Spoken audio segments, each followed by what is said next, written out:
Being attacked is a sign that you are important enough to be a target. You should relish the attention and the chance to prove yourself.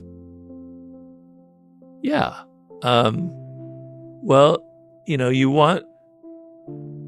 If everything is easy in life, if everyone loves what you're going to do, and you have no enemies, you have no opposition, nothing to resist, you're just going to be mush. You're not going to amount to anything. You're not going to be able to push yourself. You're not going to be able to change, evolve. Muhammad Ali said, if I didn't have Joe Frazier around, I would not have become the great boxer that I am. I mean, he would have been a great boxer anyway, but a nemesis like Joe Frazier put me on a much higher level. When I was doing the book with 50 Cent, The 50th Law, I was very kind of timid, and I decided to make it really a book about 50, because I was kind of like, he's the celebrity, who am I? So I wrote a very 50-centric version of the book about his business, etc., and nobody liked it. In fact, the publisher canceled the project. And here I was, my reputation was on the line. It could have been a humiliating blow to me. Okay, and so another publisher comes in and he says, Robert, you need to change the idea. You need to make it more about you, and not less about him, but more about you and your style and your ideas. The intersection. Yeah. So, oh shit, I spent a lot of time working on this, because if you do that, I'll publish the book. I go, oh, well, my reputation, I'll be ruined if I don't. Okay, and so, all right, I'll do it. He goes, okay. The bad news is you have 8 months to do that. I worked like a fiend. Now, I didn't have an enemy here, but the challenge, it was like I was in a boxing ring with Joe Frazier, right? I had to raise my game. It was the first time in my writing career, writing books, that I was facing failure, real failure. If I didn't succeed in that book, 50 would have thought something was wrong. And we'd announced the publication. People, I would have maybe recovered, but it would have been a major blow. And I had to make that book happen. And it brought out the best in me. It made me do things that I'd never done before. It built up my self-confidence. So it's the equivalent of somebody doubting you, because there were a lot of doubters around, and a lot of people thinking, well, Robert's kind of finished here. We thought he was this, but he's not really. And so having that kind of pressure, like we talked about deadlines, and having people doubt you, it can crush you, but it can also make you a lot stronger. It can make you a better fighter. Being a human being, being a social human being living in a particular culture, means that you live inside of a circle. And that circle of that time are the conventions of thinking, of ideas that are acceptable, of behavior that is acceptable. This is where you can go mentally, where you can go physically, all the codes and conventions. So that circle for ancient Egypt and for 21st century America, they're obviously very different, but it's the same circle. It's the same limiting factor. You're not supposed to go outside of it. These are thoughts, experiences, behavior you're not supposed to do. The sublime is what lies just outside that circle. The word sublime comes from on the threshold of. It's like, here's a door, and the sublime is literally at the threshold of the door. You're looking out into something else, right? And the quintessential sublime experience is a near-death experience. You're standing on the doorway, the threshold of death itself, right? And so in my book, I'm illustrating the different kinds of sublime experiences that you can have in relation to the cosmos, in the relation to thinking about being alive. Just being alive is the strangest sensation you could possibly have. I know that very personally after my stroke.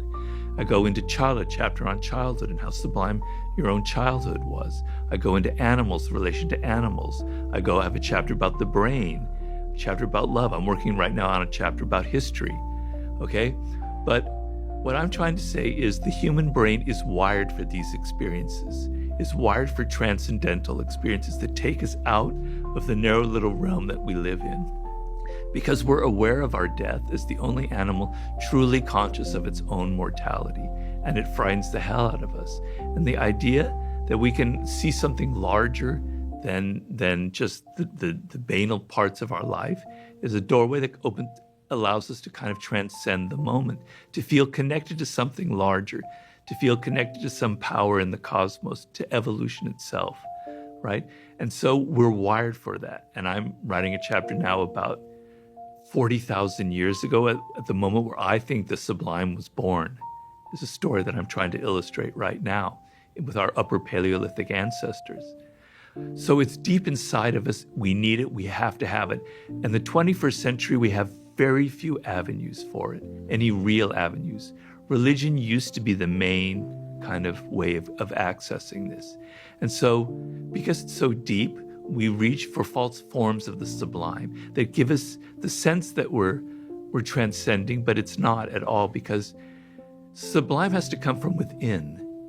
It's an experience that you have, that you're generating in your own mind, in your own experience. The false sublime comes from outside. It comes from drugs. It comes from alcohol. It comes from shopping. It comes from online rage. It comes from joining a cause and just getting out all your aggression and violence, right? It comes from causes. It comes from addictions. Okay? It gives you a sense. It calms you down and makes you feel like there's something else going on in life besides your job that you're sick of. But it's not real, it's not lasting, it's false, it's an illusion, it's not based on anything real. It's not connecting to that deep part of human nature that's wired for these experiences. So what happens is you have to have more and more and more and more of it. You have to have, more of this rush. You need more of the drug, you need more of the alcohol, you need more of the sex, you need more of the porn. It's never going to satisfy you.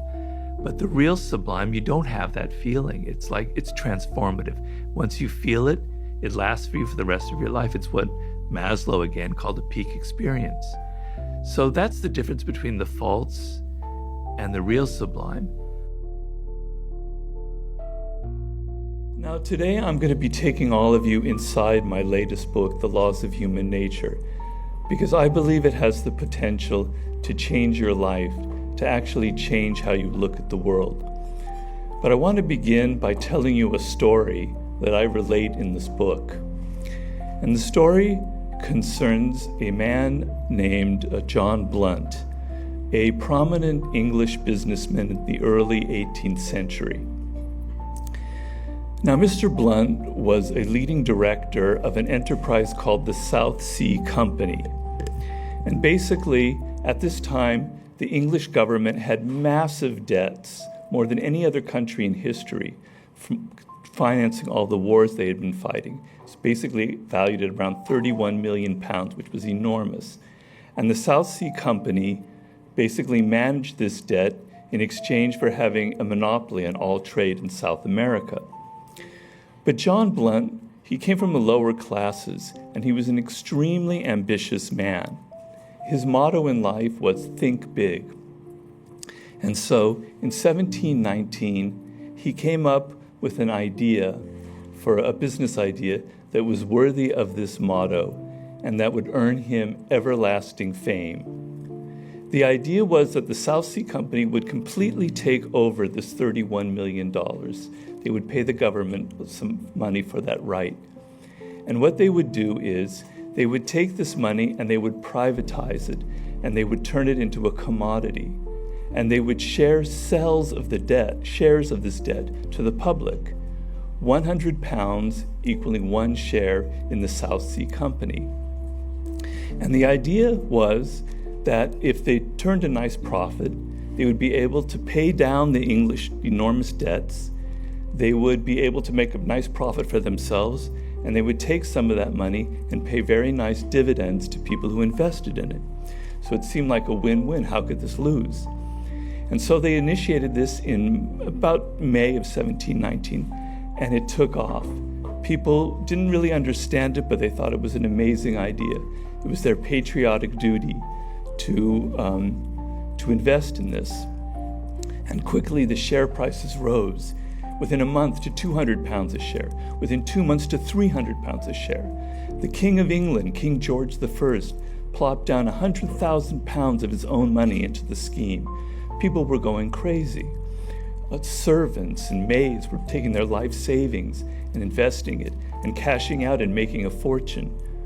One day, this woman, who was an aristocrat, very wealthy, was in the theater, and she looked up and she saw her former maid occupying a seat, a balcony, a box in the theater that was much more lavish and expensive than her own. It was like things were going upside down. People were going crazy. But about 6 months into the scheme, or 7 months into the scheme, Mr. Blunt started getting an uneasy feeling. Basically, what he was running was a glorified Ponzi scheme. The money that people were investing in the South Sea Company, he was actually sending back to them in the form of dividends to entice more and more investors. But if at some point people panicked and stopped buying shares, the whole thing would collapse. So he had to keep trying stoking interest in it and giving people even better and better terms of investing in it. But finally, the panic that he worried about occurred in September of 1720, and the whole thing collapsed in the most spectacular fashion. Thousands of English people lost their life savings. Hundreds of people committed suicide, including Mr. Blunt's nephew.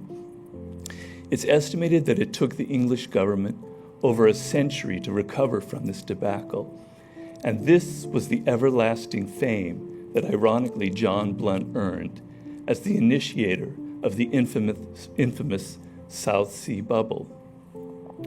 Now, many famous Englishmen had invested in this, including writers, architects, politicians, etc., but none more famous than the great Sir Isaac Newton, the greatest scientist of his age and one of the most brilliant men that ever lived. When the scheme started, he took his own life-saving £7,000 and he put it in to the South Sea Company, and he watched as it quickly doubled and then trebled to nearly £20,000. Mr. Newton realized that what goes up could easily go down, so he cashed out and he collected his £20,000.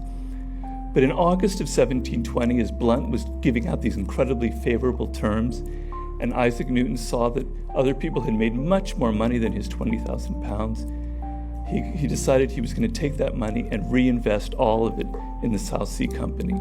And he lost the entire savings a month later in the crash. And here was a man in his 70s at this point who was reduced to near poverty. And in the aftermath of this horrible event in his life, he had a quote that I am particularly attracted to. He said, quote, "I can calculate the motions of heavenly bodies, but I cannot understand the madness of men," end quote. Here was this great genius who could understand the laws of gravity, what the motions of planets, and all sorts of other things. But when it came to himself, the closest thing to him, he could not understand himself. He couldn't understand the laws that govern human behavior.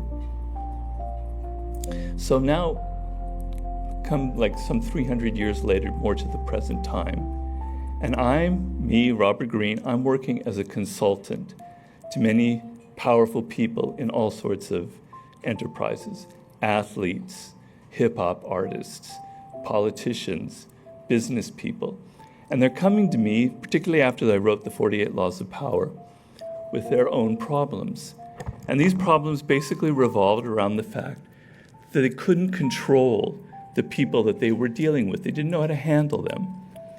There was one man who had partnered with some guy who he thought was rather mild-mannered, and this man was in the process of stealing the company from him. There were other people who had made really disastrous hires of lieutenants and other people that were literally destroying their company and destroying their lives. There was one gentleman who had a board of directors that he lost complete control over.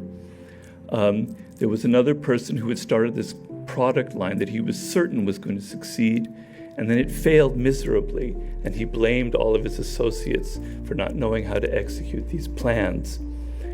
I had one a famous musician who had took all his investment, all of his savings, and put it in the Bitcoin craze about 4 years ago, and he lost everything in that, quite similar to Sir Isaac Newton. And so what all of these people had in common was they were all, like Mr. Newton, very brilliant in their fields. They could calculate the movements of global markets, of very complicated economic things. But when it came to the basics of just dealing with people, with you would think the most important skill you would have, and in understanding themselves, they were actually quite helpless.